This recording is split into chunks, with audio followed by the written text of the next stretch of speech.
Bonjour et bienvenue pour ce nouveau rendez-vous, ce nouvel entretien sur le plateau de Gênes à Metz pour ce 13 et 14 septembre 2018. Et pour ce nouvel entretien, je reçois Tristan Nitto. Bonjour. Bonjour. Alors, vous êtes un entrepreneur, auteur et activiste. Alors, vous nous direz ce que ça veut dire, activiste, tout à l'heure. Surtout c'est avec un H. Avec un Activiste.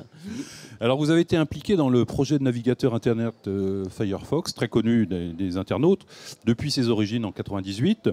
Une aventure que vous avez quittée en 2015 pour devenir chef product officer, c'est comme ça qu'on dit, du projet open source Cozy Cloud.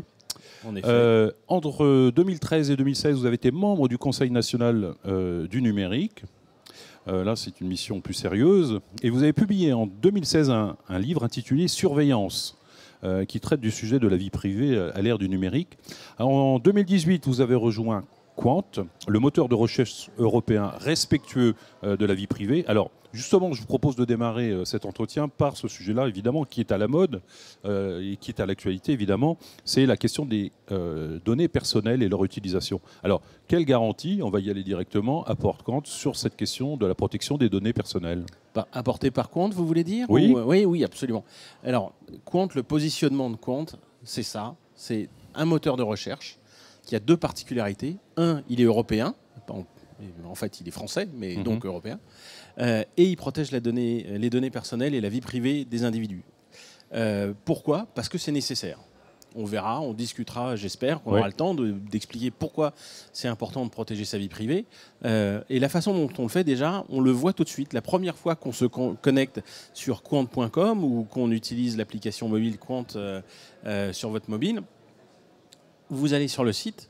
Et là, vous n'avez pas cette fameuse bannière accepter les cookies et accepter notre privacy policy. Vous n'avez pas ça. Pourquoi? Parce que chez Qwant, on ne met pas de cookies. On n'essaye pas de vous tracer du tout. Donc déjà, et si les spécialistes pourront le confirmer, si vous regardez vos cookies avant et après avoir visité Qwant, vous n'avez pas de cookies déposés lors d'une visite chez Qwant. Parce qu'on n'essaye pas de vous traquer. Et donc ça se voit parce que si jamais on pose un cookie, si vous prenez un petit peu le temps, vous verrez qu'on a déposé un cookie. Et ce cookie, qui est en gros un petit fichier avec un numéro de série, il nous permettrait, si on le faisait, mais on ne le fait pas, il nous permettrait de vous repérer et vous dire « Ah, mais vous êtes déjà venu, vous avez déjà posé telle ou telle question. Donc nous déjà, on n'en dépose pas. En plus, on prend des tas de précautions techniques. Votre adresse IP, par exemple, elle est chiffrée, pour faire simple, enfin elle est... Dans le langage, on dit hashed and salted, c'est-à-dire qu'on la brouille en quelque sorte, de façon à ne pas vous reconnaître si vous revenez. Et ça, c'est un processus qui a été validé et audité par la CNIL.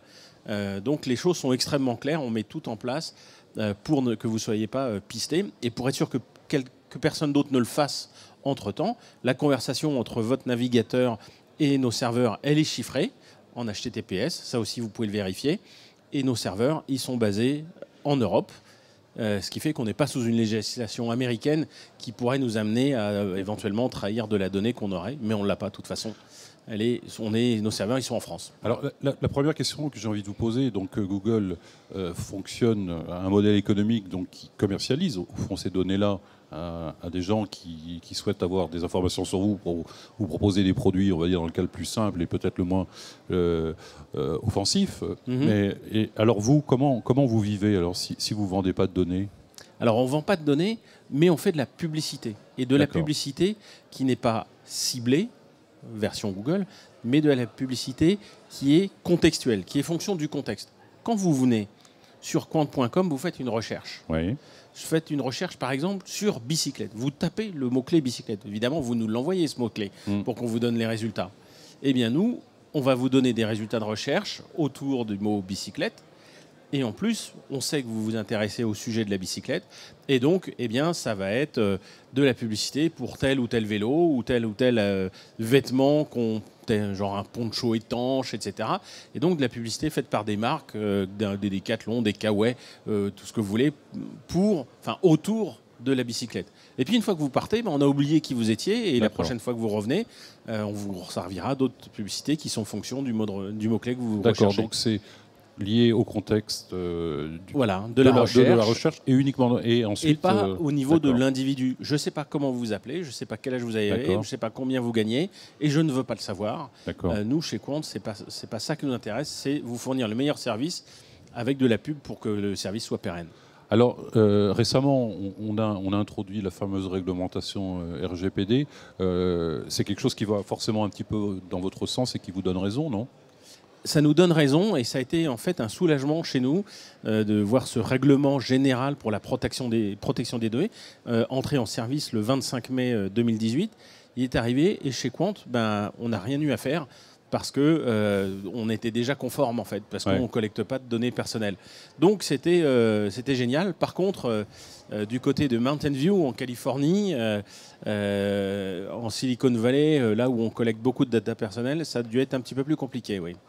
Alors, est-ce qu'au travers de l'application de ce règlement, on n'y voit pas là aussi le début d'un encadrement et d'une meilleure législation des pratiques sur le net qui quand même reste un peu une grande jungle aujourd'hui ? Absolument. Et c'est vraiment une chose nécessaire. Donc là, je suis ravi qu'il y ait le RGPD. Ça met en place un certain nombre de droits parce qu'avant, si vous voulez, il fallait remonter à 1978, la fameuse loi informatique et liberté qui a donné qui a permis la création de la CNIL. Donc c'est bien, on modernise. Il y avait eu des mises à jour de cette loi, bien sûr, mais là, on va vraiment plus loin parce c'est 2018. Les smartphones viennent de fêter leurs 10 ans. On est vraiment dans un autre monde où le logiciel et la data sont partout et sont collectés massivement. Il était temps de faire une loi. Je pense qu'il va falloir en faire d'autres. Encore continuer dans ce sens-là.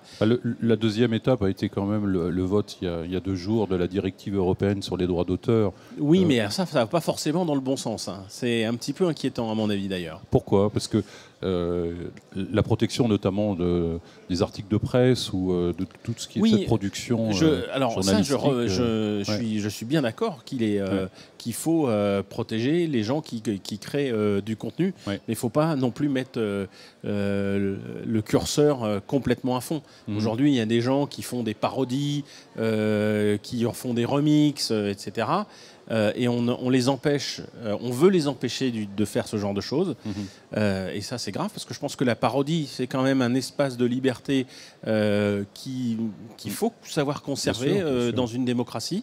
Et c'est pas forcément fait dans un but commercial. Et le problème, c'est qu'il y a un effet de bord. Il y a en particulier 2 articles, le 11 et le 13, dans cette loi, qui disent respectivement que si vous commencez à utiliser ou lier, faire des liens de votre site web vers un contenu commercial payant, eh bien, il va falloir payer pour ça. Mais ça, si vous voulez, c'est hyper toxique pour le web. Ce qui était beau dans le web, c'est que vous pouvez publier sans demander l'avis de qui que ce soit, d'être responsable de votre contenu. Si vous faites des bêtises, vous aurez des problèmes.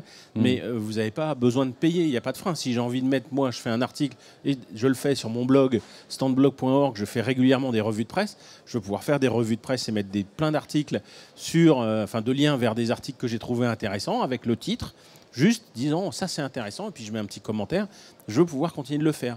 Avec ces articles 11 et 13, je risque d'avoir des problèmes parce qu'on dit, ah oui, mais vous copiez les titres et vous faites des liens vers des articles de presse. Mais si on n'a pas ces liens, le web il n'existe plus et vous n'avez plus de visiteurs sur les sites d'information. C'est quand même c'est toxique. Vous voyez, il y a de quoi s'inquiéter. C'est tout le paradoxe aussi parce que quelque part, les journaux et en particulier la presse écrite a besoin aussi du web pour se faire connaître. Donc c'est aussi un vecteur de promotion important. Exactement. Non, et on a voulu, si vous voulez, influencer Google et lui mettre un peu la pression. Et c'est bien, parce que fondamentalement, la presse va mal et Google va très bien. Et de toute façon, Google sans la presse, il a un moteur de recherche qui est beaucoup moins vivant et moins intéressant. Donc ils ont vraiment besoin de la presse pour que ça fonctionne, même s'ils prennent un air désintéressé en disant « Oh, puisque c'est comme ça, on va couper la presse ». Non, mais non. Donc ils en ont besoin, mais il n'y a pas que Google, si vous voulez. En voulant taper sur Google, on risque de faire des dommages collatéraux pour des tas de sites.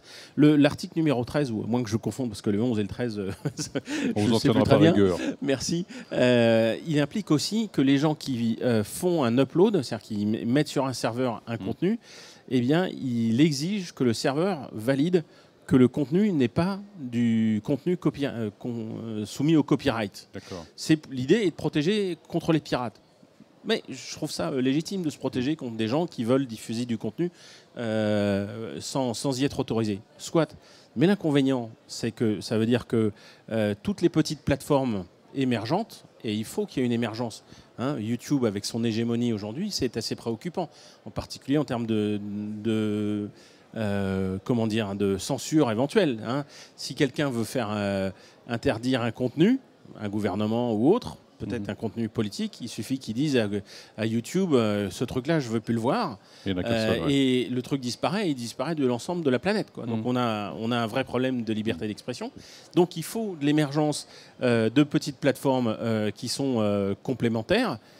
Et cette émergence, elle va être bloquée par le fait qu'on va attendre de ces plateformes qu'elles aussi, elles vérifient qu'on n'est pas en train de violer le copyright. Mais c'est une infrastructure très compliquée qu'il faut pour vérifier qu'on ne viole pas le copyright. Ça veut dire qu'il faut référencer tout le contenu de la planète et vérifier à chaque fois qu'on n'est pas en train de faire une copie. Ça, YouTube peut le faire, le fait déjà, le fait mal, accessoirement, mais il le fait. Par contre, un compétiteur forcément plus petit n'aura jamais les moyens techniques de le faire. Ça, c'est très préoccupant. Alors, avec Quant, vous faites la démonstration qu'il est possible que des services alternatifs existent aux côtés des grands mastodons américains, les fameux GAFA, comme on les appelle. Ça va être vraiment possible d'être une véritable alternative et prendre des parts de marché qui fassent que on puisse vous prendre en compte de manière satisfaisante. Je crois que le propre de l'entrepreneur est de faire des choses que d'autres personnes pensent être impossibles. Ouais. Donc, pour l'instant, ça se passe très bien avec Quant. Alors là, c'est pas facile tous les jours. Il faut lever des fonds parce que faire un moteur de recherche, c'est avoir de l'intelligence artificielle, c'est avoir donc des chercheurs qui sont capables. Et il faut les payer, ces gens-là, et ils valent cher. Il y a de la concurrence. Il faut donc payer des serveurs. Nous, les serveurs, on les achète littéralement par centaines. Il faut les héberger, il faut les faire tourner, il faut beaucoup de bandes passantes, une grosse connexion au réseau. Enfin, bref, ça demande des investissements massifs. Mais c'est important d'avoir un moteur de recherche avec la vraie technologie en Europe. Pourquoi est-ce que les Américains ont le leur, les Chinois ont leur, les Russes ont le leur, et en Europe, on n'en aurait pas? Non, c'est important qu'on en ait un en Europe. C'est important pour l'Europe, et ça demande des sous. On le fait. C'est pas facile, parce que oui, concurrencer Google, c'est pas facile. Mais vous savez, moi, avant d'arriver chez Quant, il y a 20 ans, littéralement, j'ai participé au lancement d'un projet, qui est le projet donc Mozilla, comme on le disait tout à l'heure, qui fait Firefox. Et à l'époque, Microsoft avait 93% de part de marché des navigateurs. Et on m'a dit, tiens, là maintenant que tu viens de te retrouver au chômage, parce que c'était le cas, qu'est-ce que tu vas faire? Moi, je vais monter une association et on va faire un navigateur et on va aller botter les fesses de Microsoft. Et les gens pensaient que je prenais de la drogue, quoi. Ouais. Mais non, c'est vrai que c'était un super une drogue dure même. Et ma drogue, peut-être, c'est la liberté de l'Internet, mais c'est vrai que c'était quelque chose de pas facile. Mais on a réussi à le faire. Ils sont plus 80. Ils sont à combien maintenant aujourd'hui? Ah, je sais même plus. On les ignore. C'est plus important. Mais au fond, quand je vous posais cette question-là, c'est de savoir donc il n'est pas trop tard, quoi. Il n'est jamais trop tard. Non, la place qu'ils ont prise, elle peut être remise en question. Ils ne peuvent plus monter de toute façon. Ils essayent de se cramponner pour rester à cette place-là. Donc ils peuvent je pense que ce n'est pas bon pour l'Europe que pour nous, utilisateurs européens, même au-delà d'une notion d'une Europe politique. Donc je parle de nous, utilisateurs européens. C'est bien qu'on ait quelque chose qui est conforme à nos valeurs et surtout qui respecte notre vie privée. Parce que chez Google, ça c'est un truc, ils ne s'en sont pas embarrassés du tout. Alors pour revenir à Quant spécifiquement, on a appris une nouvelle il y a quelques jours ou quelques semaines, c'est que vous aviez implanté votre moteur de recherche sur les ordinateurs des collaborateurs de France Télévisions. C'est une belle carte de visite, ça. C'est super. France Télévisions avec nos équipes, ils ont décidé de déployer Quant sur tous les postes des collaborateurs de France Télévisions. On s'en félicite et ils ont raison. Et il y a d'autres entreprises françaises qui l'ont fait. Je ne peux pas citer les noms parce que certaines sont dans l'industrie de l'armement ou de la haute technologie. On comprend tout de et suite ces gens-là, ouais. évidemment, parce que vous voyez un ingénieur, un groupe d'ingénieurs qui reçoit un nouveau gadget au labo pour essayer d'inventer des nouveaux trucs. Premier truc qu'ils font, chercher de la doc. Et si les recherches cette doc sur Google, ça signale que l'adresse IP, évidemment, de la boîte qui est connue, elle s'intéresse beaucoup à ce sujet-là et ça fait fuiter de l'intelligence économique. Donc ils sont passés, ces gens-là, sans dire leur nom, ils sont passés aussi à Quant parce qu'eux, ils savent qu'ils ne sont pas pistés. Et donc s'ils font une recherche sur ce gadget ultra moderne, eh bien ça ne fuite pas aux États-Unis, puisque de toute façon, ça n'arrive même pas jusqu'à Quant. Donc là, quand on démarre ce genre de clients, en l'occurrence, on va dire dans l'univers de l'armement, je suppose que c'est beaucoup plus que sur votre bonne foi qu'ils ont choisi Quant. Ils ont demandé un certain nombre de garanties techniques, ils ont audité tout ça de manière précise. Et exactement, on a été audité et on explique comment ça fonctionne. Ils ont validé aussi la qualité des résultats pour s'assurer qu'ils n'allaient pas perdre en qualité de résultats. Et ils sont dit c'est nickel, on y va, et ils ont déployé. Donc ça veut dire en fait que Quant s'adresse peut-être d'abord aux entreprises plutôt qu'aux particuliers? Non, on s'adresse vraiment à tout le monde. Mais vous savez, on est tous des individus et puis certains d'entre nous travaillent et donc c'est des individus aussi au travail et les deux, on a tous quelque chose à cacher, que ce soit un individu, moi, vous voyez, il fait chaud sur ce plateau, pourtant on est habillé, donc ça prouve bien qu'on a quelque chose à cacher, et les entreprises aussi ont des choses à cacher. Typiquement, ça va être la tenue de leur stock, etc., les prix, les sujets sur lesquels ils travaillent, sur quoi ils font de la recherche. Et donc, eux aussi doivent faire attention. Ils doivent avoir, en quelque sorte, une vie privée de l'entreprise, si vous voulez. Quand les créateurs de Google ont mis au point ce moteur de recherche, est-ce qu'ils avaient dans la tête qu'un jour ou l'autre, ils collecteraient des données et que ça deviendrait de l'or noir? Alors, peut-être, je ne suis pas dans leur tête, je leur laisse leur vie privée. Mais au début, ils ont commencé à collecter de la donnée pour rendre service, pour faire des services qui étaient utiles.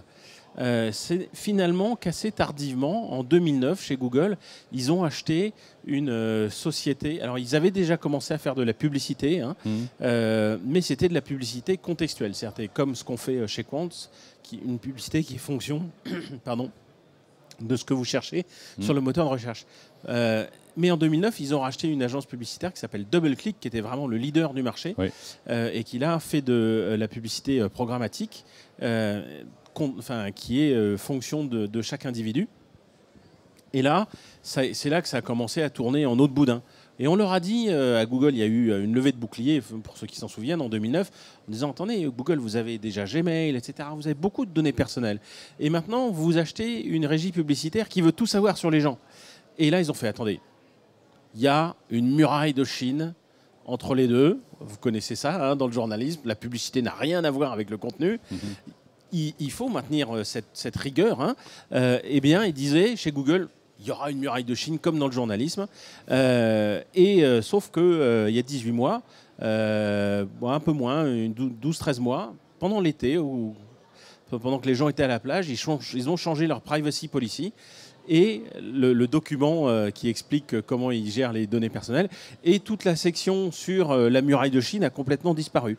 Donc aujourd'hui, si vous voulez, vos données personnelles que vous confiez à Google, il n'y a aucune raison juridique parce que vous avez accepté les nouvelles conditions d'utilisation.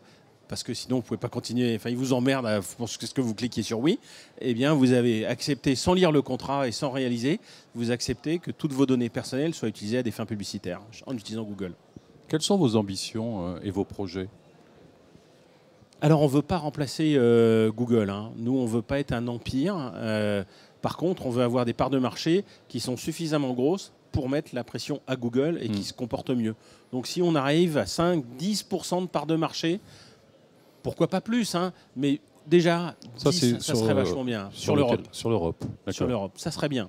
Ça nous permettra de vivre, ça nous permettra d'être rentable, de rembourser nos actionnaires et d'avoir un service d'excellente qualité avec des innovations régulières. Qu'est-ce qui fait la différence au-delà de cet argument de l'utilisation des données personnelles? C'est la qualité des algorithmes, je suppose, sa capacité à répondre le plus justement à la question qui est posée. La fraîcheur des données aussi. Ouais. C'est que la dernière fois que vous êtes allé visiter une page web et vous présentez les bons résultats, parce que si vous faites ça tous les 6 mois, eh ben, vous présentez le web d'il y a 6 mois. Quoi. Si un article est sorti il y a 3 jours, vous ne pouvez pas le signaler dans la recherche. Donc il faut aussi de la fraîcheur. Il faut s'assurer qu'on fait remonter les bonnes informations en premier. Il faut être simple d'utilisation, il faut être rapide. Et pour améliorer la qualité de ces algorithmes, vous êtes peut-être forcément obligé d'aller piocher dans les données des utilisateurs, non ? Non. Déjà, indexer le web, c'est énormément de boulot. Ensuite, créer des algorithmes d'intelligence artificielle. Et ainsi, on fait passer des tests aussi à des gens qui savent qu'ils sont observés, c'est-à-dire qu'ils viennent et on travaille avec eux sur ces sujets-là. Et là, pourquoi vous pensez que c'est une bonne page, ça c'est une mauvaise, etc. Et donc ça entraîne nos algorithmes d'intelligence artificielle de façon à ce qu'eux puissent reconnaître les bonnes pages des mauvaises. On m'a dit qu'il y avait également des développeurs qui travaillaient du côté d'Épinal pour vous, c'est vrai ? Absolument, on a des équipes à Épinal, c'est très vrai. On est répartis sur plusieurs sites. Quant est réparti sur plusieurs sites. Pour des raisons de sécurité. Pas seulement. Non, parce qu'il y a des talents partout en France. Et puis on n'a pas tous envie de vivre à Paris. Et moi, il se trouve que je suis parisien, mais on a des équipes à Rouen, on a des équipes à Nice, on a même une équipe à Ajaccio qui travaille sur Quant Musique et une équipe à Épinal. Voilà. Alors, en conclusion, Tristan Nitto, j'ai envie de vous poser la question suivante sur l'avenir. Avec le numérique, vous êtes plutôt dans la catégorie des optimistes ou des pessimistes ? Je crois que je suis peut-être un optimiste contrarié, ou je vais vous faire une réponse de Normand, c'est un peu ni l'un ni l'autre, ou plutôt. Je dirais que j'ai été longtemps un optimiste du numérique. J'ai trouvé le web formidable. J'ai trouvé que ça permettait de faire du Wikipédia, que ça permettait de faire du logiciel libre et de la collaboration et de la communication sans limite. Moi, j'ai été élevé en Seine-Maritime dans un coin où il n'y avait vraiment pas grand-chose à faire. Et dès que j'ai eu un ordinateur, ça a vraiment changé ma vie. Et quand j'ai découvert les réseaux, j'ai trouvé ça formidable. J'aurais aimé avoir ça plus tôt. Donc, vraiment un optimisme dans cette capacité du numérique à faire des choses formidables. Et en même temps, je vois aujourd'hui ce qui se passe avec des Facebook, des Cambridge Analytica, des fake news, des manipulations, du pompage de données personnelles. Les données personnelles, si on les laisse fuiter, c'est se mettre sous surveillance. Et quand on est sous surveillance, eh bien, on s'auto-censure, on ne peut pas être heureux. Donc ça, c'est quelque chose qui m'inquiète plus. Mais je ne suis pas un pessimiste au sens que je ne reste pas inactif. Du temps déjà de Mozilla, je voyais le web avec Internet Explorer et ses 93% de part de marché. Ça me révoltait, si vous voulez, parce que je voyais que le web n'évoluait plus. C'était une promesse formidable qui était à l'arrêt parce que Microsoft ne faisait pas son boulot. Et donc, on a fait Mozilla, ça a marché. Et aujourd'hui, il y a une grosse innovation sur les navigateurs. En fait, en se bougeant, on arrive à faire bouger les choses. Et ben, aujourd'hui, c'est pareil. Il y a un gros problème de vie privée sur Internet. Et je rejoins Quant avec des équipes formidables, du financement, avec l'idée qu'on va changer les choses. Donc, on veut empêcher que le pire arrive, et j'espère bien qu'on y arrivera. Merci Tristan Nitto. Je retiendrai de votre dernier propos, ne pas s'auto-censurer pour être heureux. Ouais, une belle phrase de conclusion. Merci. Merci.